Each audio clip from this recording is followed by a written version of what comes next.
Good evening, ladies and gentlemen, and welcome to Vinny's Take. Well, it's February 20th. It's been 18 days, 19 days since my last Vinny's Take. I took a little vacation. Took a little time off after the Super Bowl and all the prep work that I do going into that, just to relax and sort of enjoy the winter. Enjoy the winter. Who am I kidding? I don't enjoy the winter. Anyway, there we go. A lot's been going on in the world of sports, and I feel I want to get into a little bit about it tonight and have a few minutes of discussion about it. We're going to start with the NFL because that's where we left off. First of all, before I get into too much, it was my 21st annual Vinnie Vincent party at my house, my newly remodeled living room, and it was fantastic. People came from 3 hours away that hadn't come before, and the food and the fun and the laughter was great. But I would like to give a special shout out to Lisa G's restaurant in Lake Placid. They sent pizza and wings for the party. My brother Stonewall works there, and so in a way they sort of sponsored the party, although not officially, and it's not. But I would really like to thank them for providing that food. It was fantastic. It was great. We had a great time with it. It didn't go to waste, that's for sure.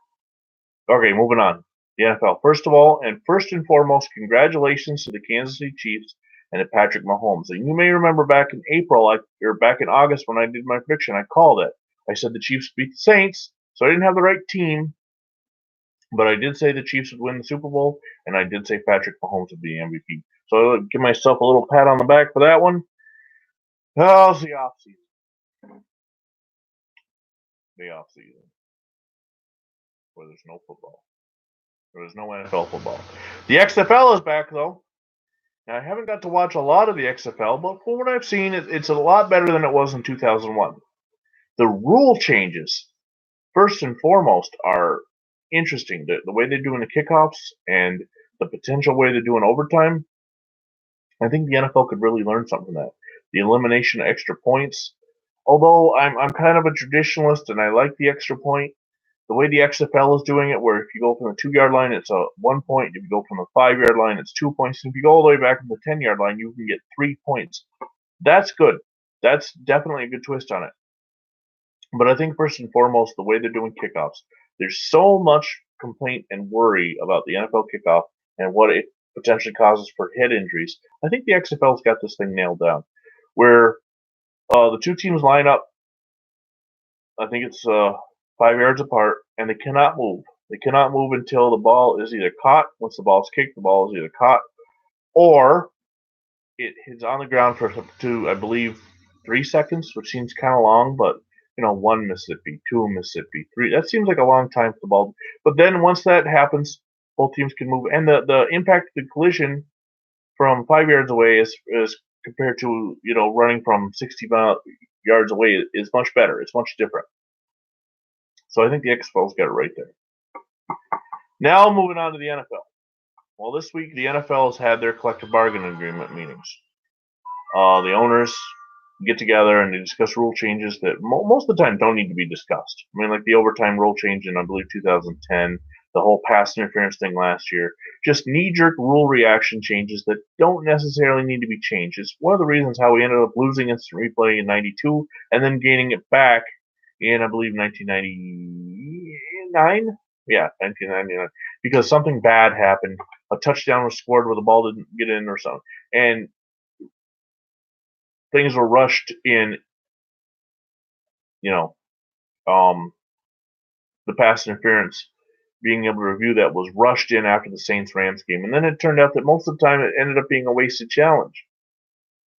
So that's unfortunate. But what they're meeting about this time is a 17-game schedule and adding an extra team to the playoffs on both the AFC and NFC. Let's take a look at those two things. First of all, the 17-game schedule.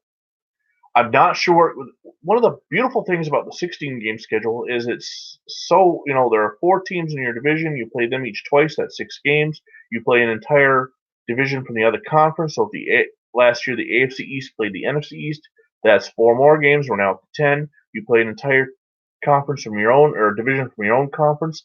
The AFC East last year played the AFC North. So now we're up to 14 games, and then you play the same.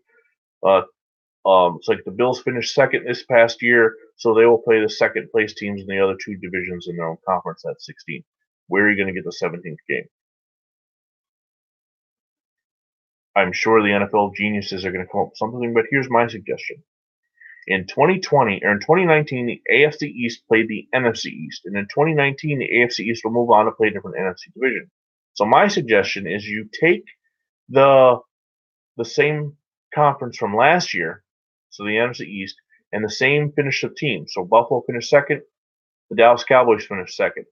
You have that be the 17th game, but here's the twist.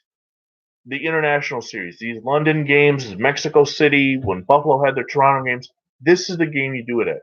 You have an intra-conference game from the previous year's matchup, and you put it somewhere around the world or on Mars or something like that. And that could be your 17th game. Another idea might be the first and second place finishers play each other a third time. Something to do, though, with an international flair to get those games out of the way, and so the teams aren't losing a home game. I mean, this coming season, Jacksonville's going to have back-to-back home games. That's rough. That is rough on the Jaguars players and their families to have to go over to London and play there for 2 weeks now. It would be rough for any team to be stationed in Jacksonville, let alone just to have to go there 1 week. That's why I don't think you'll ever see expansion come overseas, because it's too much in travel, too much in, and unless they make travel quicker somehow, supersonic jets that are more supersonic than supersonic. I don't know. The other thing, the adding teams to the playoffs. The proposal right now, okay, let me stop and back up. The way things stand right now is you have 6 teams make the playoffs. Your 4 division winners and 2 wildcard teams. Your first and second place division winners get a bye. And then your third seed, your third division winner, plays your second wild card, so 3 versus 6. And then your fourth division winner plays the 5 seed or the first division or the wild card winner. What they're proposing is to add a third wild card team, back the way the wild cards were from 1990 to 2001 before the expanded divisions. You did have 3 wild cards, but you only had 3 divisions back then. They want to add that third wild card back in under the 4 division format, and the second place overall team would not get a bye anymore. So this year it would have been the Green Bay Packers and the Kansas City Chiefs would have lost their bye and would have had to host the 7th seed. So Kansas City would have had to host Pittsburgh, and Green Bay would have had to host the LA Rams. Though one good thing I can say about that is back in 2004, Buffalo would have made the playoffs, and it wouldn't have been a 17-year drought. It would have only been a 13-year drought. I don't know if I'm for this. I don't mind necessarily expansion of the playoffs, because to me, the whole idea of the first round buys is not necessarily a good thing. It causes teams to rest players because they're we clinched the bye. We don't want to get rid of the buys. So add an 8th team and then have the 1 seed play the 8 seed. NBA has 8 teams. NHL has 8 teams. And I know in the NFL that's half the league would be in the playoffs because there's 32 teams. And I'm not for expansion. I think 32 is a perfect number. 32 teams in the league, 2 conferences, 4 divisions in each conference, 4 teams in each division. So you end up with a very mathematically perfect league. But 12 as the playoff number has always been somewhat, to me, kind of strange, in only the simple fact that teams like get a bye. But I'm not against it.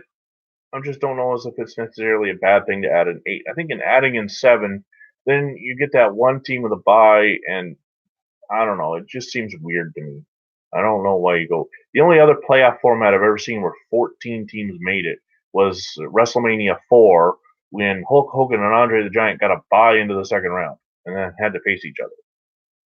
But the WWE, or WWF as it was back then, is a lot different than the NFL. So I don't know. I guess this is going to happen. I mean, it's been approved by the owners. Now the same with the CBA, the collective bargaining agreement. Now the NFLPA has to vote on it. And, the good thing is it'll stop potential work stoppage, and we'll be able to move forward without having to worry about that. There hasn't been a work stoppage since we lost a Hall of Fame game, I believe, in 2011, or maybe 12. But there hasn't been a regular season work stoppage since 1987, which is the year before I watched football. So, you know, uh, I'm glad. I'm happy for the collective bargaining agreement. I guess the another thing that was added into this was that the teams that do get a bye will get paid for that bye week. So I mean that's good because who knows? These NFL players are starving for money and they need the extra cash. Whatever. The combine is this coming week, and I'm not a big fan of the combine. Just I don't watch it. I think it's good for the athletes trying out. It's good for the teams to get to see them. I think some of the things like seeing pictures of Tom Brady in his underwear are just pointless. Who cares? I mean, does the NFL really want to see what he looks like without his shirt on? I mean, it's just whatever. But we're moving on, and then through March, free agency starts. Although I was very disappointed that Greg Olson signed with Seattle and didn't come to Buffalo. I thought the connection of Sean McDermott might help, but Greg Olson's a tight end. McDermott's a defensive guy. I was actually kind of surprised he didn't sign with Washington, Ron Rivera being there and his head coach and all. But free agency is going to bring a lot of that. You've got Phillip Rivers is going to be out in the market this year. Tom Brady's out in the market. Teddy Bridgewater will be out there. Some really good quarterbacks. Drew Brees is coming back, but he'll be back with the Saints, and so that puts Teddy Bridgewater as where's he going to go? Marcus Mariota, Andy Dalton. I don't know if he's a free agent yet, but he probably will be, especially with the Bengals potentially drafting Joe Burrow.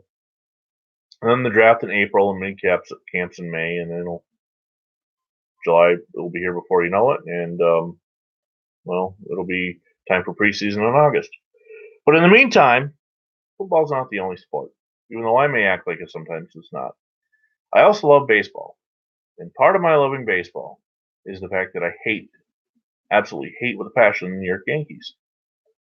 I just do. It's just one of those things where growing up in upstate New York, you saw them way too much, and I'm not a big fan of New York sports teams anyway, so other than Buffalo. But I'm a Boston Red Sox fan. I know that may sound weird. Well, you're a Buffalo Bills fan. How can you like Boston? I don't like the Patriots. I don't like the Bruins and the Celtics, but I do like the Red Sox. And one of the reasons I like the Red Sox is because they're the Yankees' rival. So that's where I'm going to get into talking about the cheating scandal and the Houston Astros. Cheating has been around baseball forever. And one of the things about baseball is you get caught, you serve your penalty, and you move on. But with this situation with the Astros, there wasn't really a penalty. Not for the players, anyway. I mean, so the managers lost their job, and the general manager lost his job, and the Astros lost draft picks, which don't mean anything in baseball anyway. Well, I'm sure they do, but they don't mean anything like they do with basketball or football. And, okay. Just coming in across from a tweet, I guess, or NFLPA meeting, J.J. Watt voices a hard no on the NFL's labor proposal, but some players are frustrated. The Texan star spoke up before the NFLPA meeting. That's from Charles Robinson, who works for Yahoo Sports. So that's interesting that J.J. Watt's already come out and saying no before they've even had a chance to get together and talk about it. Can you guys hear me? I just noticed my mic was turned down. I don't know if I can turn it up. God, I hope I haven't been talking for 14 minutes and you couldn't hear me. That would suck. So yeah, that's what's going on there. So anyway, so the players get away with no penalty really. They come out and they basically say, well, we still earned it. We still, in a sense, yes, you did because you still had to play defense. I mean, just because you're out there, knowing the signs coming in and you had an easier chance of hitting the ball, you still had to play defense. But trust me, well, don't trust me. I'm not a baseball player, but from what I've talked to from baseball players, is knowing what the pitch is coming makes it like 75% easier to hit the ball. So I guess it would be the same thing as knowing what the defensive play coming at you in football. If I knew beforehand that you're running a cover two linebacker, outside linebacker blitz. Well, then I know exactly that I'm going to have less than 2 seconds to throw the ball, and I'm going to hit a pop pass here. But in football, you can read the defense. In baseball, you have to try to figure out the signs, and especially as a batter, you can't see the signs as you're standing up here looking at the pitcher, while the catcher behind you is doing the little sign thing between his legs. So then, if you got a guy on second, you might be able to decipher something. But the idea that they used um, technology and trash cans, whatever, is where we get into the problems. Yes, I'm talking base. I talked football earlier, and I moved on to baseball. This is where we get into the real illegality of it. Using technology has always been a no-no, but it's always been around too. So, what do I think the players need to be punished? Yes, I do. I think they need to be suspended. I'm not sure what an accurate number in baseball is. I don't know, 20. There's a 162 game season. So if Tom Brady served a 4-game suspension for having deflated balls, then that's a quarter of the season. Well, what would be a quarter of 162 be? It'd be what? Let's see, 80, 40 games. Well, maybe 40 game suspension would be good for the players that are found guilty. And then so that gets me to talking about the Red Sox and their potential role in the thing, because Alex Cora was the bench coach with Boston or with Houston, in the 2017 run, and then became the manager in 2018 and won the World Series there. We still don't have any word, and it's hard for me to always get into talking about what ifs.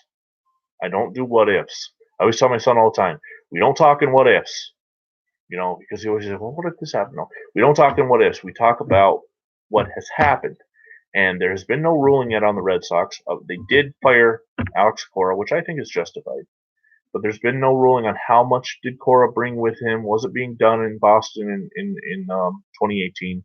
And I was asked the other day, and how would I feel if the World Series was tainted? If it turns out that yes, indeed, they were cheating to win that World Series, and I would say this: well, thank God I'm not a Houston Astro fan, because if I was a Houston Astro fan, that'd be the only championship I had that was tainted. The only one. At least with Boston, there's 3 others: 04, 07, and 13. And there's a bunch of others back when Babe Ruth was a pitcher, back in the days when dinosaurs were on the earth. But I would feel upset. I would feel disheartened, and I'd be disappointed.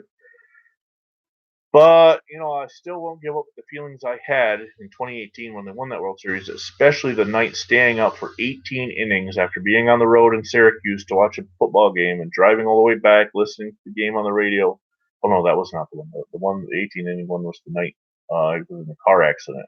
So, yeah, being involved in a car accident, thinking I missed the end of the game, and then getting back in the car after the tow truck had towed the other guy away, and knowing that it was still going on, and then it was still going on, and it was still going on, and I finally gave up after like the 16th inning, and I woke up the next morning to see that it ended after 18, and the Dodgers had won, but that was the only win they got. So anyway, yes, I would be disappointed if the Red Sox, if it's proved that they were cheating, but at least, knock on wood, I have the 3 others. Baseball is a sport where between the Braves and the Red Sox, I've got to see my team win 5 world championships in my lifetime. Basketball, the Bulls and Spurs 11. Hockey, the Flames have 1. But in football, of course, my favorite sport I love. Not only have I never seen a championship in my lifetime, but I've suffered 2 of the worst possible Super Bowls you could possibly lose. Scott Norwood's missed field goal, and the Falcons blowing that 28-3 lead to the Patriots, of all teams. So, yeah, back to baseball. Tomorrow, let's move on. Let's move forward until we get all the news. Tomorrow, the Falcons. All right, let me stop explaining, because Mr. Taylor is new to the channel. I am a proponent that you cannot tell anybody else how to root for sports. You cannot tell, oh, you can't like this team, you can't like that team. You have a team, you got to stick with it. No, I have my team, the Buffalo Bills.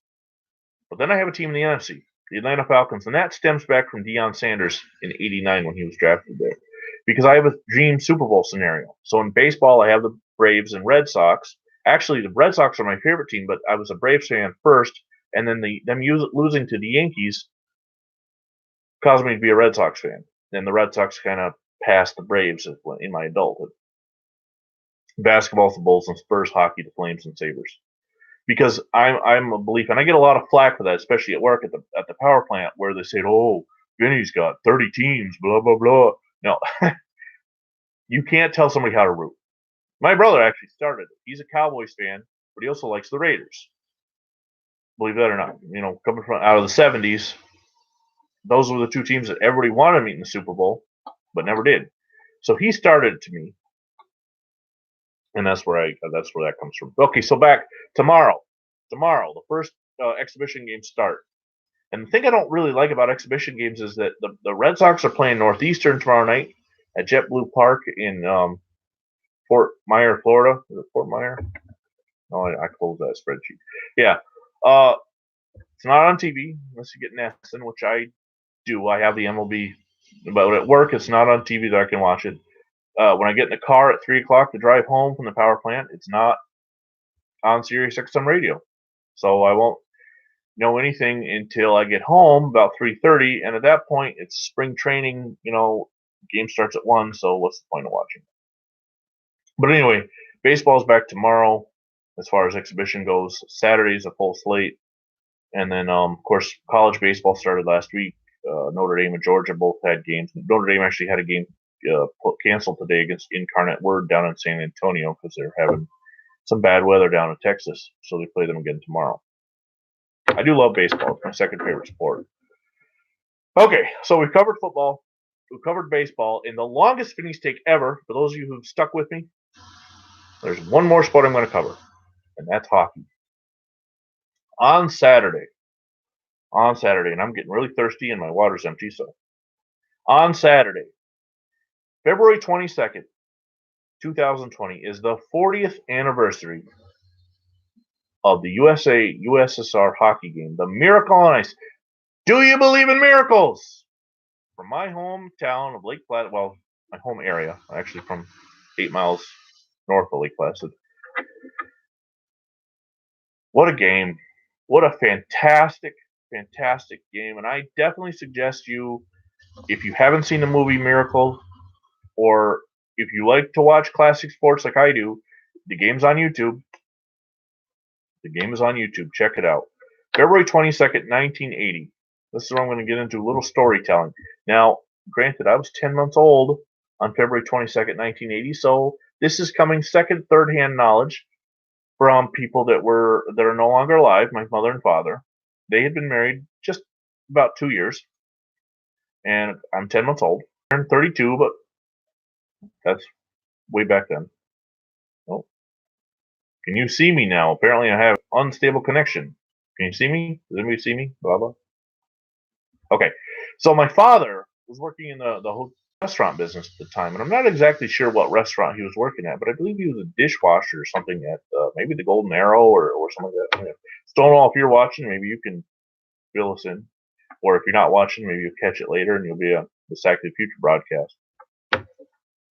So he's over there working. He's having to stay with his mother because the traffic between Saranac Lake and Lake Placid was just impassable. Unless you were on the charter service with the bus or whatever, you weren't getting back and forth. Especially for somebody like my father who didn't drive a single day in his whole life. He never drove. He didn't have a car. So now we're living 22 miles away from Lake Placid, and my mom's taking care of my brother who's 6 and myself I'm 10 months old when the Olympics were going on, and there was a lot of other stuff besides the USA winning the gold medal. There was also Eric Heiden in the speed skating. There was just everything that Lake Placid did. And so Saturday, anyway, I get off on tangents. I'm amazed anybody stayed with me. Saturday is the 40th anniversary of the semifinal matchup between USA and USSR.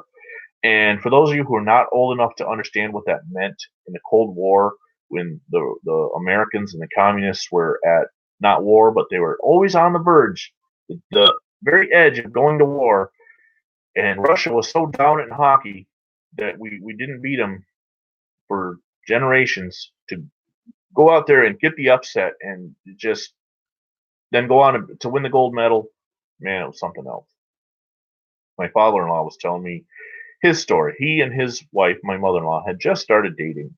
They had been dating about 6 months at this point, and they didn't live together obviously by now, but oh, I'm sorry to so you get a charge in before the Sack of the Future games kicks off in about 45 minutes or so. Anyway, um, he was going to pick her up, and up here, so far north of New York, radio reception isn't always the best. So he left town to go get her. He was listening to the game, and then he left. Couldn't hear it anymore when he got out in the woods. He picked her up, and he was coming back into town. When we got back, so he had no idea what was going on with the game. He gets back in, and everybody's cheering and celebrating. He had missed the call. He had missed the call by that much because of the driving conditions up here in upstate New York. But so I was telling him about how Saturday I'm going to try and watch the game with a bunch of friends, have a little watch party, and he's definitely excited. 65 years old and big time USA supporter and hockey fan, Boston Bruins fan, and so yeah, Saturday, if you get a chance, if you can find the game on YouTube or if you know how to go procure it on a watch party, go ahead. Maybe you'll join us. But anyway, so that's it. That's football, that's baseball, that's hockey. I didn't cover basketball this time because the Bulls lost another stinker, 7 in a row. Oh well, thanks for joining us. My first Vinny's Take back since the Super Bowl. Hope to come out and do this a little more. I've had my vacation. I'm well rested now from you guys. Sack to the Future. John M. and I, unless he gets more overtime at the power plant, John M. and blah, blah, blah, blah. Take two. John M. and I will be on to do the Packers and Oilers. I'm the Packers. He's the Oilers. So until then, thanks for joining. I'm Vinny Vincent. God bless America. And God bless the USA hockey team. Happy 40th anniversary to all them boys. What a great day it was. Toodles.